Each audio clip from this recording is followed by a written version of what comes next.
Today we'll learn about the setting in place, the where, and the setting in time, the when, in Lord Byron's Don Juan. This video will help you prepare for your oral test. Hello everyone, I'm Anna from L&T, and I want to take a moment to thank all the new subscribers to our channel. Your support means a lot, and we're excited to have you in our community. Stay tuned for more content coming your way. So let's get started. First, the setting in place. The key thing to remember is that Byron uses setting to criticize society. It's a secret weapon. Don Juan is a huge traveler, but his journey is not a holiday. He is often forced to move because of scandal, danger, or war. His journey is a line of contrasts. We have Seville in Spain. What is it? It's Juan's hometown. Why is it important? It shows old traditions and social rules like hypocrisy, for example. Juan is forced to leave Seville after a love scandal, and this starts his whole adventure. Haidee Island in Greece. What is it? A beautiful, lonely island after a shipwreck. And why is it important? This place means freedom and true love. It's a break from society's rules. It's a perfect but temporary paradise. Then we also have Constantinople and Ismail. What is it? Constantinople is a city with slave markets. Ismail is a fortress in a big battle. These places show brutality and the clash of cultures. For example, Juan is a soldier against his will, which lets Byron show how absurd war is. Finally, we have England. What is it? The end of the journey. The high society of Byron's time. Why is it important?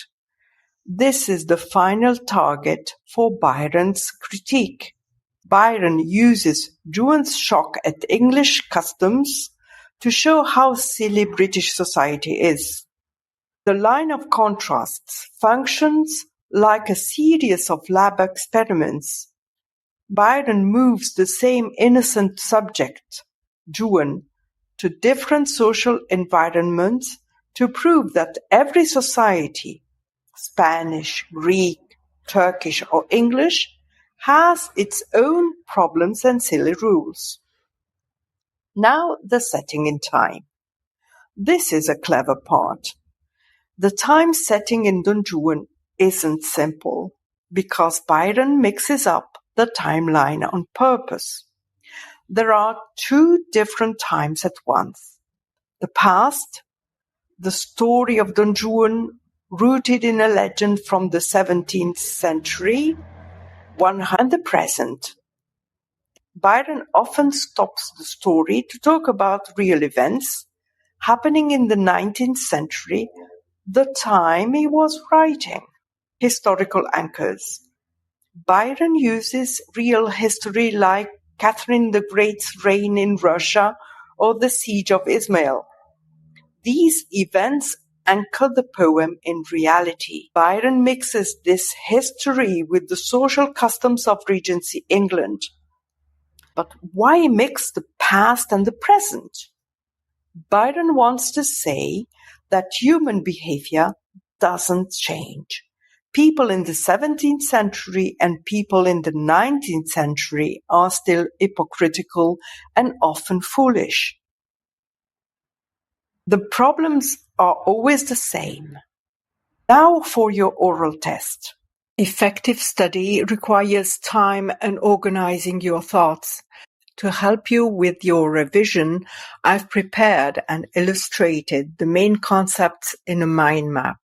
You can screenshot it now or find it on my website, Literature No Trouble. There, you'll also find a quick list of useful phrases and a lot of other valuable resources. If you have an oral test question about a specific country in the poem, let me know in the comments. For example, you can ask me, tell me about June's time in Russia. Until then, like and subscribe. It's free. LNT, where literature meets clarity. Good luck with your test. Stay lit.